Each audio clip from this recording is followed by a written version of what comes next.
ऋषी समोर दिवा ठेवायचा, देवाचं नाव जपायचं संध्याकाळच्या वेळी. तर ते संध्यावंदन करत असताना ऋषी कश्यप जेव्हा संध्यावंदन करत होते, त्यांची दिती नावाची पत्नी त्या ठिकाणी आली आणि म्हणायला लागली, स्वामी मला तुमच्यासोबत संग करण्याची इच्छा आहे. ऋषींनी समजावून सांगितलं, तू माझं ऐक, थोडा वेळ थांब, मी तुझी इच्छा अवश्य पूर्ण करीन, पण थोडा वेळ थांब, संध्यावंदनाचा वेळ आहे, मी पवित्र देवाचं नाम गायत्री मंत्राचा जप करतोय, तू मध्ये विघ्न आणू नकोस, थोडा वेळ शांत बस. पण ती ऐकली नाही, खूप हट्ट करायला लागली. शेवटी नाईलाजाने ऋषींना तिची इच्छा पूर्ण करावी लागली. पण त्यांना याचं खूप वाईट वाटलं. त्यांनी सांगितलं, दिती तुझ्यासोबत माझ्यासुद्धा हातून पाप घडलं, यावेळी जे कर्म चुकीचं आहे ते कर्म आपल्या हातून घडल्यामुळे आता याचा परिणाम असा होईल की जी संतती आता आपल्या पोटी येईल ना, ती राक्षस जन्माला येईल. हेच पाप लागलं म्हणून दितीच्या पोटी जी संतती जन्माला आली ते राक्षस जन्माला आले. हिरण्याक्ष आणि हिरण्यकश्यप नावाचे असे 2 पुत्र तिला जन्माला आले. आणि यांचा पूर्व इतिहास सुद्धा अजून एक शुकांनी सांगितला. हिरण्याक्ष पूर्वी कोण होता? हा वैकुंठामध्ये देवाच्या दारातला द्वारपाल होता म्हणून सांगितलं. देवाच्या दारामध्ये 2 द्वारपाल असतात, जय आणि विजय नावाचे.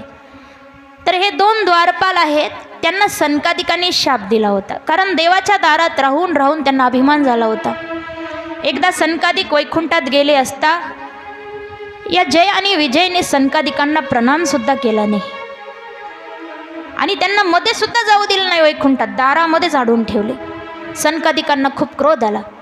त्यांनी जाणलं की यांना अभिमान झाला आणि जो अभिमानी आहे, जो वैकुंठात राहण्याच्या लायक नाही, म्हणून सनकादिकांनी शाप दिला की तुम्ही फार अभिमानी झालात तर तुम्हाला भयंकर अशा राक्षस योनीमध्ये 3 वेळा जन्माला यावं लागेल, असा शाप दिला होता सनकादिकांनी. जेव्हा सनकादिकांनी शाप दिला, जय विजयने माफी मागितली, सनकादिकांना दया आली आणि त्यांनी मग शाप दिला, तिन्ही जन्मामध्ये तुमचा उद्धार देवाच्या हातून होईल.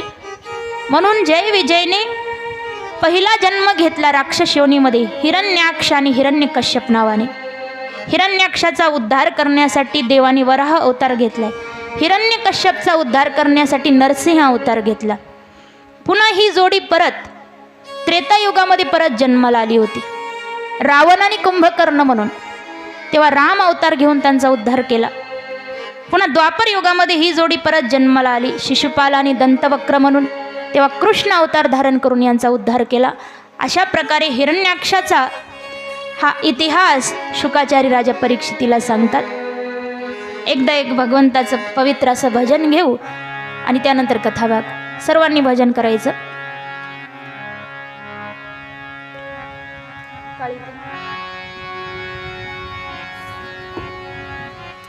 विठ्ठल माझा माझा माझा माझा माझा, विठ्ठल माझा